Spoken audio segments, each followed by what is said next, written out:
Bonjour. Plus d'un Français sur deux étant propriétaire de son logement, l'immobilier est un marché concret qui parle au plus grand nombre. Mais quand on parle d'immobilier, on ne parle pas uniquement d'acheter un appartement ou une maison. Investir en immobilier au sein d'un contrat d'assurance vie, c'est possible. Mais il est parfois difficile de faire un choix face aux nombreuses opportunités existantes.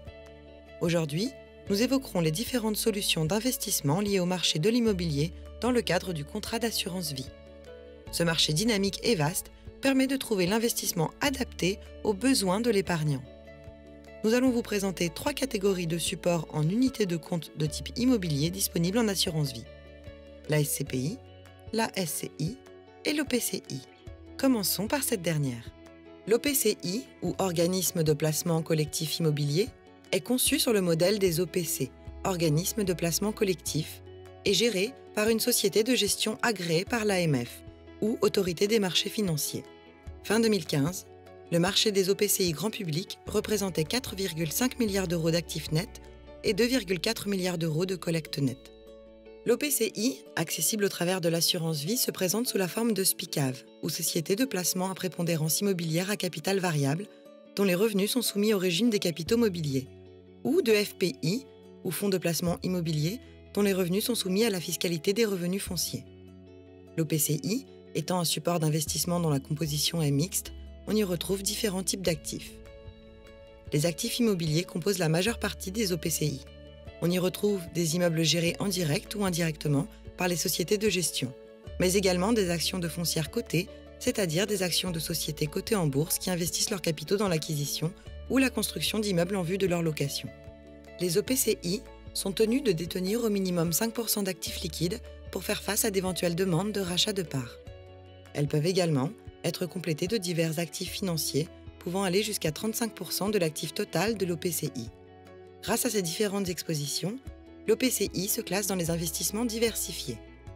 Varié dans sa composition, l'OPCI l'est également dans son rendement puisqu'un dividende peut être versé aux souscripteurs du contrat d'assurance vie ayant investi sur ce type de support sous forme de parts supplémentaires d'OPCI. Ce dividende provient d'au minimum 85% des revenus locatifs nets et de 50% des éventuelles plus-values immobilières, ainsi que des coupons, intérêts, dividendes et éventuelles plus-values pour la partie immobilière. Maintenant que vous en savez plus sur cette forme d'investissement mixant l'immobilier aux actifs financiers, passons à la deuxième partie avec la SCPI. Une SCPI, ou Société civile de placement immobilier, est une entité gérée par une société de gestion agréée par l'AMF détenant un patrimoine immobilier d'entreprise.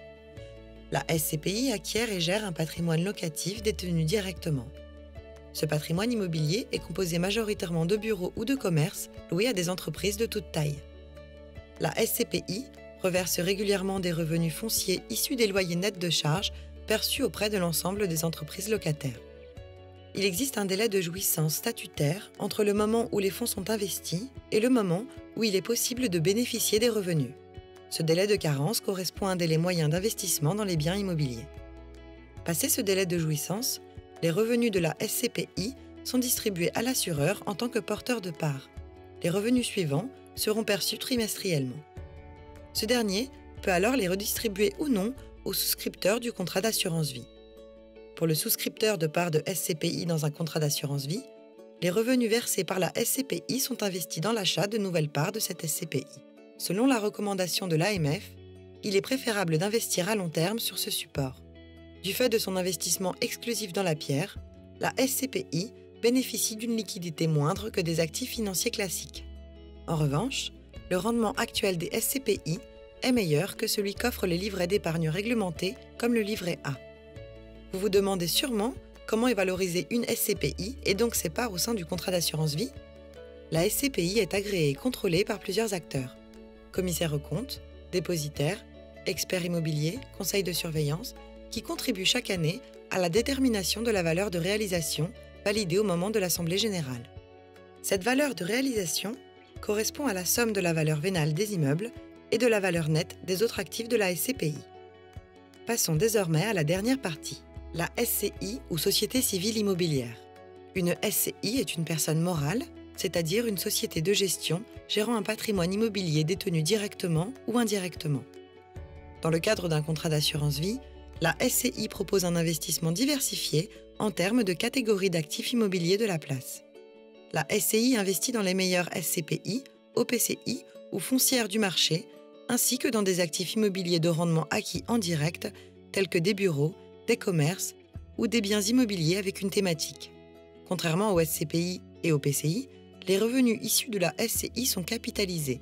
Ils viennent donc augmenter la valeur liquidative des parts.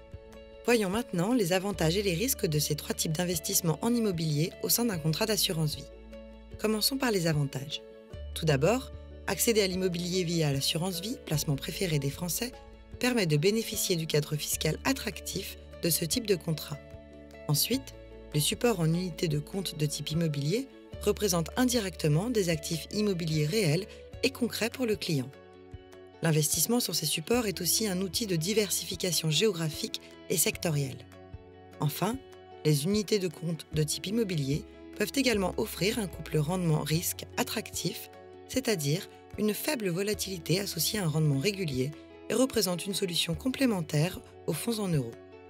En ce qui concerne les risques de ces supports, il est important de comprendre que les loyers et la valeur d'un investissement en immobilier sont soumis à certains aléas, comme l'état du marché locatif, les taux d'intérêt, le montant des charges, la situation économique du pays et la fluctuation des marchés immobiliers et financiers. L'investissement en immobilier représente donc un risque de perte en capital non mesurable a priori. Enfin, les actifs immobiliers sont moins liquides en comparaison à un investissement sur des supports en unités de compte de type OPC. Pour conclure, retrouvez ici la composition et les caractéristiques des principaux supports en unités de compte de type immobilier disponibles dans les contrats d'assurance vie et de capitalisation. L'OPCI, organisme de placement collectif immobilier, la SCPI, Société civile de placement immobilier, et la SCI, Société civile immobilière. Voilà, l'investissement dans l'immobilier dans le cadre de l'assurance vie n'a plus de secret pour vous.